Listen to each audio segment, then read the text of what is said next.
Very good point, and we're going to put it to Harjap Singh Bhangal, as an immigration lawyer who joins me now. Harjap, very good morning to you. Good morning. Looking at what I can see from Labour's immigration plans, smashing the gangs appears to be the main point of it, the main part of it. You got any hope that, or belief that it might happen? Well, it was a bit vague, the manifesto. It was Yeah. 150 odd pages, and I don't even think there was about 900 words dedicated to immigration. That's the thing. It's weird, isn't it? Yeah, I mean, it's supposed to be, well, according to the Reform Party anyway, it's supposed to be the immigration election, but nobody seems to want to talk about it from Labour or the Conservatives. I think Labour's commitments have been pretty clear. I mean, cancelling the Rwanda policy, that's always been there at the forefront, and instead catch the gangs. It does make sense if you look at it from in a comparison to drug dealing. If you want to end drug dealing, you lock up drug dealers. Yeah. You don't lock up drug users. So catching the gangs is something Keir's got experience about, and that's he's hanging his sort of towel out to dry on that. The other thing is for employers to be less reliant on migrant workers, and they'll have to undertake to train domestic workers. Now, this is something that should have been happening by default after 2016 by Brexit, Yeah. but it hasn't happened. We know industries are still reliant on migrant workers. So that's another thing. Also, banning any business that's broken employment law before from ever sponsoring foreign workers again. That's another key commitment. I mean, other than that, there's not much anything. There's nothing on the spouse requirement rules that were changed. There's nothing on the dependents that were recently stopped over. There's nothing on the care sector as such, bringing in extra workers specifically for that. It just seems to be pretty vague, but sort of saying we'll get the numbers down, but using different methods. Yes. And the reliance being on stopping the small boats through smashing the gangs, and then reducing legal migration by training our own workforce, which we've heard before, British jobs for British workers, but unfortunately, that hasn't happened, and industries are still reliant on foreign workers. Well, that's the thing. And also, reducing legal migration obviously also involves what the Tories are actually beginning to do now, giving out fewer visas and giving out fewer visas for dependents. But, there's nothing really on that in the manifesto either. No, I'm assuming the status will be that they'll maintain that, because they haven't said they're going to reverse it. And that is definitely one way to reduce the number of visas. We've seen the amount of visas actually granted fall, due a lot of that to dependents. But unfortunately, we've seen the downside of that, and that fewer students are choosing the UK to come in. The university lobby is very powerful, and they're saying, look, we're going to be out of business because foreign students subsidize domestic students. Yeah. Well, you know what I say to that? I say, well, tough. I say tough. If you built your model on educating people from abroad and now they're not coming, that's your own fault, isn't it? Well, they'd say they're not funded enough. So, the unis. Well, would maybe say, they well, should stop paying themselves so much money. Well, it's like the unis would say, well, hold on, it's the government's. It's up to the government to make sure that its citizens get an education, and for that they need money. Unis need money to operate. So this is one way they've decided to fund it. And however, the numbers in student applications aren't falling dramatically. It's a number of dependents. Yeah. And it's usually 2 or 3 countries where the numbers have fallen, applications have fallen from. India being one of them, Nigeria being another one, and Pakistan being another one. So these sort of countries of students have decided to come fewer, and deciding to go Canada or Australia, New Zealand. But essentially, the visas, it looks like Labour is just going to continue this policy in relation to dependents. But the key is scrap the Rwanda plan and stop the small boats by actually smashing the gangs. Yeah, that's central to the policy. Somebody asked me a question the other day, which I wasn't sure I could answer. You might be able to. What happens to all the money we've given to Rwanda if Labour do get elected and decide to scrap the plan? I think it's gone. Well, that's what I thought. And I know that. I was reading the figures actually the other day. We've actually managed to send one person to Rwanda who went himself, and he took $3,000. And how's he enjoying it, by the way? Anybody know? I don't know. He might not even still be there. We don't know. Right. And we had to take 15 in. So we're minus 14 down on figures. Right. We're 350 million down. As another 150 million committed.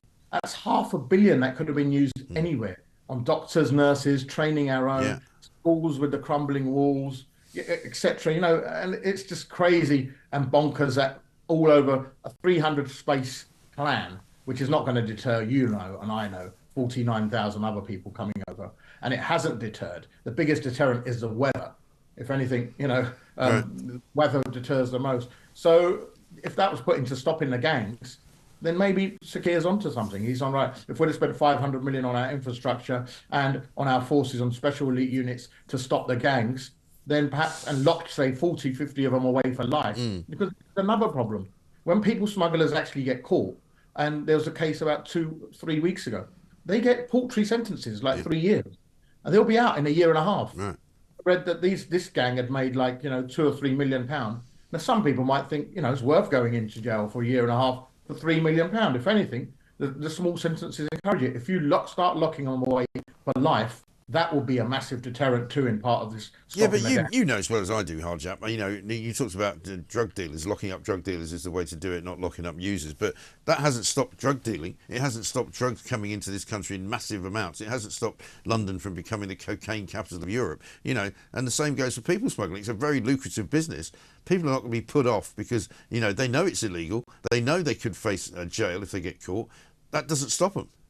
Well, the thing is, it's not something we can do on our own, just like we can't stop drug dealers on our own. It has to be a worldwide or a Europe-wide, at least, commitment. Yeah. And now it looks like as if immigration is becoming a massive issue across Europe, with right-wing parties definitely campaigning on that, and with a general consensus growing that, there's too much migration into Europe, that migration needs to be stopped into Europe. And many countries, many parties are campaigning on that, and they're being successful on that. And they do say when the voice of a minority becomes the norm, it's no longer a minority voice anymore. So it looks like a cooperation is going to be needed. I know you said, well, France won't, they'll be happy to ship them off to here. But let's not forget, a few weeks ago, we were happy to let them to go to Ireland. Ireland were up in arms about it. That's every country. Yeah. And once every country agrees that, hold on, we need a collective effort to do something about it, then perhaps, things can move forward. But that depends on you getting on with every country and getting on with your neighbours. If you want all your gardens to be nice and you want your street to be clean and you want your neighbours to look out for you in the neighbourhood watch, it'd be a good idea to start getting on with them rather than upsetting them. Yeah, well, you might be saying that to the European Union. I'm assuming that's who you're talking to, who haven't always been great about the fact that Britain left because of Brexit. Now, of course, all the people that wanted to rejoin it are going, oh, blimey, they've all voted for right-wing parties. Now we're not so sure. But what about the other thing that's not in the manifesto, finally? All the people who are already here. The backlog of something like 120,000 people, possibly now probably 150,000 people who have been put up in hotels, been put up in accommodation, which might be now in private homes or in rented homes. What happens to all of them? And if they all are somehow processed by the Labour Party's new Home Office system and they're all refused asylum, where are they going to put them? Well, actually, that is addressed in the Labour Party manifesto. So there'll be a new 1,000 new caseworkers allocated. Yeah. No, they say they're going to get caseworkers, but what I'm saying is what happens when they get refused asylum? And here is it, Mike. Here's a crunch. A new removals team, because removals is the one thing that's massively down under the past 14 years. Yes. If you think about enforced removals in 2009 under Labour, they were actually a lot higher. It was even triple-fold than what they were. Yeah, they were. Yeah, but how are they going? Yeah, but how are they going to do it though? It's already. You can't just say we're going to set this up and it's going to work, can you? Well, they've done it before. So they've done it before, and they've done it successfully before. They had a fast track system before under Labour. I remember I was on it. So it was, they used to, if someone landed on a Friday, but in 15 days, their whole case would be finished. But this is now different though, Harjap, because you're now talking about people who are here, probably with their families, who have been here for sometimes 2, maybe 4 years. You can't just suddenly go, well, we're now the Labour Party, we're going to chuck them out. Where are you going to send them? Well, 4 years doesn't necessarily make it long enough for you to stay here. Actually, if you're illegal and you're on your own, you have to stay here 20 years. If you're with a child, you have to stay here 7 years before you start developing rights. So Labour do have the right to remove, and they will set up a removals team, and we'll find out. Yeah, but hang on. Labour Party shadow cabinet members, including Keir Starmer, have been responsible for stopping people from being deported when the Tory party were trying to deport them, including criminals. Well, the fact is... So what's different? What's different is that under Labour, actually, more people were being sent back. No, I get that, but I'm talking about this Labour Party. But I'm talking about this Labour Party who were actively stopping people from being sent back to their home of origin because they said that they should be able to be allowed to stay here on humanitarian grounds. Well, they're not actively stopping. They're just saying a way that the They Conservatives. actively stopped people on a plane from being sent. They sent a letter to stop them from being sent.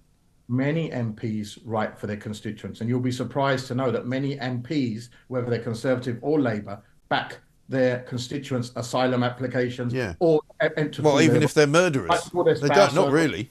no, no, not if they're. I'm not sure if they're, whether Well, they're we're murdered. talking. You know who we're talking. You know the case we're talking about. And we know that to say that all migrants are murderers or they're all I didn't rapists. say that. When did I say that? I'm talking about a specific case that you know about. I can look it up if you want and get the guy's name. The guy who was taken off a plane. He was supposed to be sent back to Jamaica. He was a known criminal. He'd been in prison. He was stopped from going by Keir Starmer and the Labour Party. Well, then obviously, in cases like this, Labour have sent people back, and it's not a defence of Labour. They've sent back. I'm just asking what the difference is. The difference is that they've pledged it here, and we'll judge them. Oh, they've promised to do it. Oh, that's okay then. No, I didn't realise you were a card-carrying member of the Labour Party. I thought you were. We will judge them on their record. Right. Now you've got. Well, you seem to think they've. You seem in to their power. So you've got someone in power who's failed to do that altogether. Yes, so I get that. But one of the reasons they failed to do it... Hang on, Harjap. One of the reasons they failed to do it altogether is because of all the challenges that they face from people like you and other immigration lawyers and other people in various different courts in the land and in Strasbourg. I'll take you up on this. Right. The fact is, weren't there immigration lawyers in 2009 when Labour was sending back? Wasn't there Human Rights Acts there? Well, I don't know. Were you stopping people from going then? Yes, there were. Yes, there were. Despite all of us being there, or all of this so-called blockade that you're saying that people stop people getting on a plane, how are Labour sending 60,000 people back a year? Now, 50,000 people crossing on a boat is not a problem if you're sending 60,000 people back. 50,000 people crossing on a boat coming every year is a problem when you only start removing 2,000 or 3,000 back, and you build up a surplus over the 10 years. Yeah. Now, despite the Human Rights Act, despite lawyers, despite the Convention, despite the EU, Labour were consistently in 2009, even in 2010 under a coalition, we were still sending 50,000 back. So it's not just a Labour thing. It's been managed to be done. We didn't stop them before. No laws changed. The laws are the same. The judges are the same. The lawyers are the same. The migrants are the same. So how was it done then and not done now? And now you have to question whether the method of the Conservatives or there's a political will there to do so. So Labour have done it. Labour have said, judge us on their record. Look what we've done. Look what they've done. So are you going to give the people who've done it a chance, or are you going to give the people who said, we're tougher than X party, but actually the 14 years has showed... I'm not saying we're not giving them a chance. We've got to stop this because I'm running out of time. All I'm saying is I don't believe them, because I don't believe anybody on migration statistics. I don't believe anybody on the will to move people out of this country. But we'll talk again once they've been in for a while and see what happens. Harjap, thank you very much indeed. Harjap Singh Bhangal there claims that Labour Party are going to do what they promise. Well, that'll be a first. That'll be great. Suddenly we've got a Labour Party and suddenly we've got promises being made by all parties. The question is, will they actually follow through? Will they actually do it?